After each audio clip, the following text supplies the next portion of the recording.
The Republic of Moldova is a parliamentary democracy with competitive, multi-party elections. The constitution provides for executive and legislative branches as well as an independent judiciary and a clear separation of powers. The president serves as the head of state and the prime minister serves as the head of government, appointed by the president with parliament's support. Legislative authority is vested in the unicameral parliament. Presidential elections were held in 2020 and resulted in the election of former Prime Minister Maya Sandu.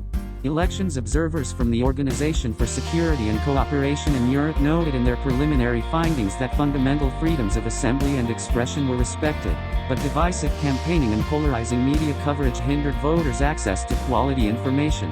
After the Prime Minister and government resigned in 2020 and the President and Parliament failed to form a new government, early parliamentary elections were held in July 2021. According to Organization for Security and Cooperation in Europe observers, the 2021 parliamentary elections were well administered and competitive, and fundamental freedoms were largely respected. The Action and Solidarity Party won 63 seats in the 101-seat parliament, enough to form a single-party majority. The National Police Force reports to the Ministry of Internal Affairs and is the primary law enforcement body, responsible for internal security, public order, traffic, border security, and criminal investigations. Several agencies responsible for border management, emergency situations, migration and asylum also report to the ministry. Civilian authorities maintained effective control over the security forces. There were reports that members of the security forces committed some abuses. Significant human rights issues included credible reports of torture or cruel, inhuman, or degrading treatment or punishment by authorities, harsh and life-threatening prison conditions, serious problems with the independence of the judiciary, serious acts of government corruption, lack of investigation of and accountability for gender-based violence, including domestic and intimate partner violence and sexual violence, crimes involving violence or threats of violence targeting Roma, crimes, violence, and threats of violence motivated by anti-Semitism, crimes involving violence or threats of violence targeting lesbian, gay, bisexual, transgender, queer, or intersex persons, crimes involving violence or threats of violence targeting persons with disabilities, and the existence of the worst forms of child labor.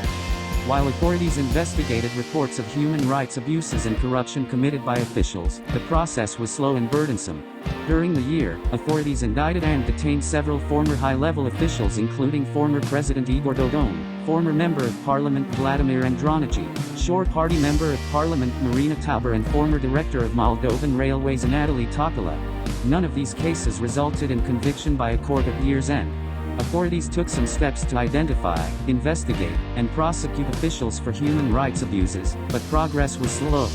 Significant human rights issues in the breakaway region of Transnistria in the country included credible reports of forced disappearance, torture and cases of cruel, inhuman, or degrading treatment or punishment by authorities, harsh and life-threatening prison conditions, arbitrary arrest or detention, political prisoners or detainees, serious problems with the independence of the judiciary, arbitrary or unlawful interference with privacy, serious restrictions on free expression and media, and the existence of criminal libel laws, serious restrictions on internet freedom, substantial interference with the freedom of peaceful assembly and freedom of association, including overly restrictive laws on the organization, funding, or operation of non-governmental organizations and civil society organizations, serious restrictions on freedom of movement, serious and unreasonable restrictions on political participation, serious government corruption, serious government restrictions on or harassment of domestic and international human rights organizations, and lack of investigation of and accountability for gender-based violence, including domestic or intimate partner violence.